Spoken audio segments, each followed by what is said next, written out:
Coucou tout le monde. J'espère que vous passez un bon lundi, un bon début de semaine. Ça me stresse chez mes collègues qui sont tout temps mêlés. Et peut-être à chaque fois je veux pas les enlever parce qu'ils étaient trop bien placés. Je pense que là il est temps parce que c'est un schmilblick. Voilà, donc je vous donne un peu de nouvelles. Alors il y en a plein qui vont dire et qui m'ont dit pourquoi tu racontes ta vie, tout ce que tu racontes ça devrait rester privé. Chose que je comprends. En plus, la vérité, c'est que je vous raconte pas tout. Quand j'ai des moments de down, je vous raconte mon ressenti, mon mal-être, par exemple. Et je vous raconte pas les détails du pourquoi, du comment. Parce qu'il y a quand même des choses, je sais, garder privées, heureusement d'ailleurs.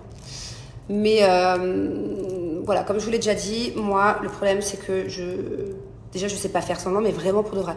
Genre, quand je vais mal, je ne peux pas avoir une face qui va bien avec un sourire. Déjà que je souris peu. Mais quand ça va pas, je peux encore moins faire semblant de sourire, quoi.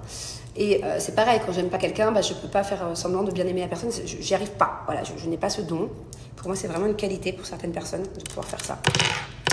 Et donc, voilà, ce que je réponds déjà à ces personnes-là qui me disent arrête de raconter ta vie, garde tout pour toi. Non, j'y arrive pas. Voilà, déjà, ça me fait énormément de bien quand je vais mal. De vous raconter les grandes lignes du pourquoi, du comment et de lire vos commentaires. Genre, sachez que là, depuis 3 jours, j'ai lu tous vos commentaires. Donc, à part quelques-uns négatifs qui me disent arrête de raconter ta vie, machin, ok, et encore, c'est 1% des commentaires, mais 99%, vous avez tous été hyper adorables. Genre, j'ai reçu des messages qui m'ont mis les larmes aux yeux, si ce n'est plus, et qui m'ont vraiment, touchée, et je me suis sentie beaucoup moins seule grâce à vous.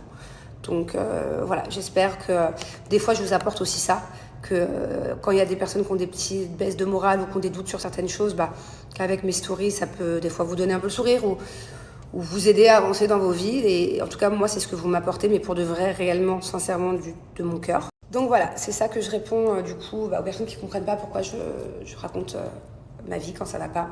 Et puis, très franchement, étant donné du coup que je ne sais pas faire semblant, c'est pas compliqué, sinon, quand ça ne va pas, je ne snappe plus. Voilà, il y a 2 solutions. Soit vous voyez que j'ai une tête tristounette et dans ce cas-là, je vous explique un peu pourquoi je suis tristounette et c'est pas grave, ça arrive à tout le monde. Soit j'arrête les réseaux en fait. Mais si j'arrête les réseaux, forcément, vous allez aussi vous douter qu'il se passe quelque chose. Donc voilà, j'ai pas envie d'être sur les réseaux pour vous raconter que quand ça va bien, que pour vous montrer quand tout roule, quand j'ai une patate d'enfer, quand j'ai un dynamisme de fou, quand je suis de super bonne humeur, que je suis ultra positive. Ça m'arrive la plupart du temps, heureusement. Mais je peux pas vous montrer que ça en fait. Donc il y a des fois où je suis négative, je broie du noir et que j'ai l'impression que le monde s'effondre sur moi. Et il faut que je passe par ces moments-là pour après du coup retrouver du peps et retrouver de l'aplomb. Voilà, je sais pas si ça vous fait pareil. Est-ce que c'est moi qui suis trop up and down? J'ai quand même rarement des moments comme ça, mais ça m'arrive plusieurs fois par an, on va dire. Et je sais pas si vous c'est pareil, d'ailleurs, dites-moi. Je parle surtout aux femmes, parce que les hommes, on va en parler là, c'est différent, j'ai bien l'impression. Mais est-ce que vous aussi, des fois, un petit truc qui va faire déborder le vase, des fois c'est une raison pourtant qui ne vaut pas de se mettre dans un état comme ça. Et ce petit truc, avec tellement la pression et le quotidien, tout ça, va faire déborder le vase et va faire que, du coup, on est au fond d'un trou, on n'a qu'une envie, c'est rester sous sa couette pendant 3 jours et pleurer. Est-ce que vous aussi, ça vous fait ça des fois? Ouais, désolée, j'ai reçu un appel important, d'ailleurs, je vais vous en parler après. J'ai eu des nouvelles de la fuite. Enfin, plus ou moins. Du coup, je vous demandais, est-ce que vous aussi, ça vous fait ça ou c'est moi qui suis particulièrement comme ça? Parce que d'ailleurs, là, j'ai eu une très longue discussion avec Julien ce matin. On a passé la matinée à parler. Alors, autant on manque de communication, mais alors là, pour le coup, on a plus que communiqué. J'ai plus de salive tellement on a discuté. Et en fait, lui, par exemple, il n'est pas comme ça. Alors, je sais pas si c'est nous les femmes où on a plus tendance à être up, down, aller bien, ou alors quand on est en manque d'affection, ou en manque de reconnaissance, ou en manque de quelque chose, de se refermer sur sa coquille et d'aller mal. Alors qu'un homme, par exemple, en tout cas Julien en l'occurrence, c'est vrai que j'ai plusieurs hommes autour de moi qui sont comme ça, mais peut-être pas faire de généralité, eux, ils sont tout le temps linéaires, j'ai l'impression, quoi. Vous voyez ce que je veux dire? Et en fait, on a bien discuté ce matin et on n'a pas les mêmes attentes, on n'a pas les mêmes besoins. Et en fait, j'ai l'impression qu'on parle 2 langues différentes des fois, quoi. Bon, sur la finalité, on a quand même réussi à se comprendre et il m'a vachement écouté et entendu parce que c'est bien beau d'écouter, mais il faut savoir entendre. Mais c'est vrai qu'au début, quoi, j'ai l'impression de parler français et de lui parler chinois, quoi. Voilà, et je comprends pas comment des fois les hommes, ou en l'occurrence Julien, parce qu'on parle de ça, ils ressentent pas les mêmes choses que moi, et ils ressentent pas les mêmes besoins que moi. Voilà, comme quoi les hommes et les femmes, faut que je lise Mars et Vénus. J'avais commencé à le lire d'ailleurs, je l'ai pas fini. Comme quoi des fois les hommes et les femmes, on a l'impression qu'on vient de deux planètes différentes, quoi. Après, que ce soit les hommes ou les femmes, faut pas, peut-être pas, je sais pas s'il faut séparer les deux, si on est deux espèces différentes, ou si je dois parler de l'humain en général. Il y a des personnes qui ont beaucoup plus d'empathie que d'autres.